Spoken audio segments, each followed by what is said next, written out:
वहीं पे करेगा अल्लाह ने हज़रत को जिस तेज़ी के साथ लिखने की सलाहियत दी है उसी तेज़ी से आप गुफ्तगू भी फरमाते हैं। रफ्तार में कभी कोई कमी न रही और सबसे बड़ी क्वालिटी इस दौरे जदीद के उलमा में अगर कोई खुलकर सुले कुल्लियत को कुचलता है, ये कुचलने की जो क्वालिटी है मैं कहता हूँ कि बहुत बड़ी क्वालिटी कही जाए इसको। ये क्वालिटी हज़रत में है और हज़रत ऐसे ज़माने में बिहार के उलमा में से सबसे पहले आपने आवाज़ लगाई जब लोग बहुत दबे लफ्ज़ों में इसके हवाले से गुफ्तगू किया करते थे। सरपरस्ते जलसा हुजूर सूफ़ी साहब क़िबला, नुक़बा जलसा हज़रत ग़ुलाम, मैं तो इन्हें ज़र्रा भी नहीं कह सकता। ये आफ़ताब हैं, जो आलिम होगा वो ज़र्रा होगा ही नहीं। और ये इस कदर रोशनी फैलाते हैं कि आज इस ज़माने में इन लोगों से ज़्यादा मज़हब और दीन के ताल्लुक़ से कोई भी फ़िक्रमंद नहीं है। बड़ी बड़ी खानका वाले हज़ारों नहीं लाखों की तादाद में अपने मुरीदों की तादाद दिखाने वाले 50-50 लाख की गाड़ी पर दौड़ने वाले पीरों में भी वो क्वालिटी नहीं है जो मस्जिद के इमाम में है।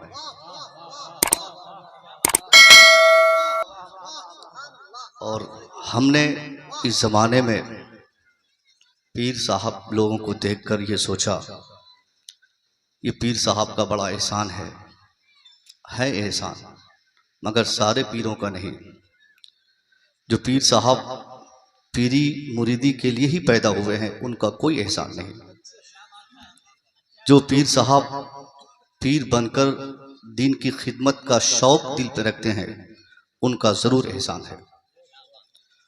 हमारे उलमा इस वक्त हम अगर गौर करें, हम में से किन का एहसान इस्लाम पर है। आज अगर हमारी मस्जिदों से 5 वक्त अजान की आवाज़ हमारे घर तक आती है तो एहसान इन्हीं दरवेशों का है। हमने, हमारे बच्चों ने आज तक क्या किया है? हमने सिर्फ पैसा कमाना, शोहरत पालना, बड़ा आदमी बनना, मकान बनाना, दौलत जमा करना, इन सारी चीज़ों को अपने ज़हन और दिमाग में बिठाकर 15 साल के बेटे के लिए वीज़ा और पासपोर्ट की हमने फ़िक्र की है। मगर 24 घंटे अगर मस्जिद में रहकर कोई जिम्मेदारी से दीन का काम करता है तो वो मस्जिद का इमाम हज़रात है। और आज इस ज़माने में इन्हीं को हमने इस कदर जलील और रुस्वा कर दिया, इतना छोटा समझा, जिसके नतीजे में आज हम दीन से बहुत दूर भाग गए। जो शख्स जिस कदर आलिम से करीब रहता है उसका ईमान और अकीदा उतना ही मजबूत रहता है। और जो इंसान आलिम को ही गाली दे, उनको बुरा कहे, उनको घटिया समझे, बेकार समझे, उनकी तनख्वाह देखकर, उनकी कमाई देखकर, उनका घर देखकर, उनका मकान देखकर उनकी इज्जत ना कर सके तो आप समझ लीजिए कि यह आदमी दीन का बागी है। अच्छा इंसान हमेशा आलिम की इज्जत करता है। वो अपने हर एतबार से अपनी मस्जिद के इमाम को किसी बड़े बादशाह से कम नहीं समझता है। मैं दुआ करूंगा कि आप हजरात और हम सब मिलकर अपने अपने अइम्मा की हमेशा इज्जत करेंगे।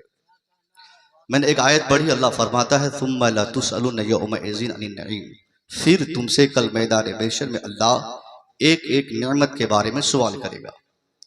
अल्लाह रब्बुल इज़्ज़त ने हम इंसानों को जितनी नेमतों से सरफराज फरमाया है, जिस तरीके से भी अल्लाह के एहसानात हम पर हुए हैं, अल्लाह का कुरान कहता है उन तमाम एहसानात का सवाल कल मैदान महशर में हमारा रब हमसे पूछेगा। अल्लाह फरमाएगा बंदा हाथ दिया, पाँव दिया, उंगली दिया, सर दिया, बाल दिया, नाखून दिया, लुआब दिया, जबान दिया, दांत दिया, होंठ दिया, ये सारी चीज़ें आप गौर करें अपने बदन में। हमारे जिस्म के जितने एलिमेंट्स हैं उनमें से किसी एक की कमी हो जाती तो हम इनकम्प्लीट इंसान कहलाते। दो पाँव में से अल्लाह एक पाँव देता तो ना चल सकते थे, ना दौड़ सकते थे, सिर्फ रेंगने के काबिल होते। दो हाथों में से एक हाथ अल्लाह छीन लेता, हम क्या कर सकते थे। आंखें हमारी दो है, एक आंख नहीं भी रहती तब भी हम देख लेते, अल्लाह नहीं भी देता तो हम क्या करते। हमारे बदन के सारे एलिमेंट्स में हर एक को अल्लाह ने उनको सही मुनासिब जगह पर अल्लाह ने फिट करके हम जैसे इंसानों को अल्लाह ने एक अच्छी शक्ल शबाहत के साथ, एक बेहतर साख्त के साथ दुनिया में भेजा। अल्लाह के जितने एहसानात हैं उनमें से किसी एक एहसान का सवाल अगर अल्लाह पूछ ले, हम दावे से कह सकते हैं वो पूछेगा ही अल्लाह, मगर हम अपनी जिंदगी भर की नियामतों में से किसी एक नेमत के बदले भी हम अपना कोई अमल कल मैदान महशर में पेश नहीं कर सकते। अल्लाह ने इतने एहसानात हमारे ऊपर फरमाए। जिस जबान से हम को बोलते कि ये बहुत बड़ी नेमत है, बोलते हैं, उसके बीच में एक हम लुआब भी देखते हैं, लुआब जिसे थूक कहते हैं, लार की सूरत में अल्लाह ने इतनी बड़ी नेमत दी। आप गौर करें कि इसकी क्वांटिटी को अल्लाह अगर बढ़ा देता या इसकी क्वांटिटी को घटा देता, मुतवस्सित नहीं रखता, यानी बहुत ज्यादा कर देता या घटा देता, तो इसकी तादाद की कमी और ज्यादती की बुनियाद पर डॉक्टर्स का मानना है, मेडिकल साइंस का मानना है कि लार की क्वांटिटी के घटने और बढ़ने की वजह से 3 खतरनाक बीमारियों में हम मुब्तला हो सकते हैं। या तो हमारा दिमागी तवाज़ुन गड़बड़ा जाएगा, या फिर पाचन शक्ति खराब हो जाएगी, या तो बिनाई कमजोर हो जाएगी। हमारा रब कितना मेहरबान ठहरा। हमारा रब हमारी जबान के बीच में लार देकर और लार की क्वांटिटी को मुतवस्सित रखकर अल्लाह ने हमको, आपको, सबको पागल होने से बचा लिया।